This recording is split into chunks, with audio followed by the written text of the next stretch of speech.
এই যে শ্যাম, তোকে একটা কথা বলবো, রাগ করবি না তো? হ্যাঁ দাদা, বল না, এতে আবার জিজ্ঞেস করার কি আছে? এই রান্নাঘরটা নিয়ে তোর বউ আর আমার ওই বউ সুমিত্রার মধ্যে রোজ ঝামেলা হচ্ছে। আমি সারাদিন মাঠে খাটি, ফিরে এসে শান্তি পাই না একটুও। তোর কমলা আমার বউকে রান্নাঘরে ঢুকতেই দিতে চায় না। বাবা মরে যাবার সময় জমি ভাগ করে গেছেন, কিন্তু এই রান্নাঘরটা ভাগ করতে পারেননি। এটা তো আমাদের দোষ না, কিন্তু এভাবে তো আর চলতে পারে না। তুই বল কি করা যায়? কমলা বলে তোমার বউ রান্নাঘরটা নোংরা করে রাখে, জিনিসপত্র এলোমেলো করে। তুমি জানো আমি আলাদা রান্নাঘর বানিয়ে দিতে পারি, আমার সামর্থ্য আছে। কিন্তু বাবা চলে গেছেন, এই রান্নাঘরটা দুই ভাইয়ের মিলনের জায়গা, ভাঙবি না। বাবার কথার মান রাখতে চাই, তাই জন্যই তো আমিও কিছু করতে পারছি না। তুমি বরং সুমিত্রা বৌদিকে একটু বুঝিয়ে বলো, কমলার সাথে সময় ভাগ করে নিক। সকালে একজন, বিকেলে একজন সময় করে ব্যবহার করবে, তাহলে ঝামেলা কমবে। আর দাদা, তোমাকে একটা কথা বলি, আমাদের মধ্যে যেন কোনো দূরত্ব না আসে। তোর কথা ঠিক আছে শ্যাম, টাকা পয়সার তফাৎ আছে, কিন্তু আমরা তো এক মায়ের ছেলে। কিন্তু দেখ, এইভাবে আর কতদিন আমরা থাকতে পারি? আমরা তো মনে হয় না বেশি দিন পারবো।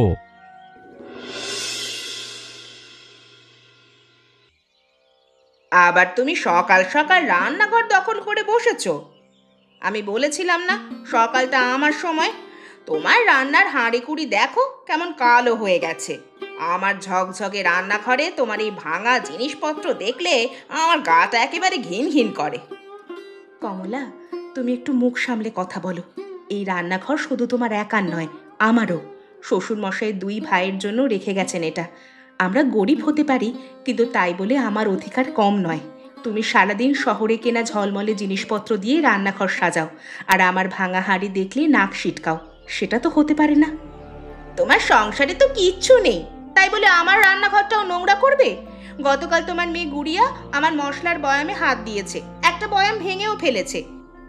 তোমরা তো দরিদ্র মানুষ, ছোট ছোট জিনিসের দাম তোমরা বোঝো না। দাম না বুঝতে পারি, কিন্তু এই ভাঙা হাঁড়িতেই আমি আমার পরিবারের পেট ভরাই, সেটাও তো সম্মানের। আর গুড়িয়া ছোট মেয়ে, সে বুঝে করেনি। তুমি বরং তোমার বয়াম ওপরে তুলে রাখতে, তাহলে ওর হাতে পড়তো না। তুমি ধনী বলে আমাকে তুচ্ছ করার অধিকার তোমাকে কেউ দেয়নি কমলা। অধিকার? তুমি অধিকারের কথা বলছো? তুমি দেখে নিও, একদিন এই রান্নাঘর থেকে তোমাকে সরাবো আমি, তখন বুঝবে অধিকার কাকে বলে। গুড়িয়ার অবস্থা দেখো। বিকেলে মেয়েটা রান্নাঘরের দিকে গিয়েছিল, ফিরে আসার পর থেকে পেটের যন্ত্রণায় ছটফট করছে। সে কি, হঠাৎ করে এমন হলো কেন?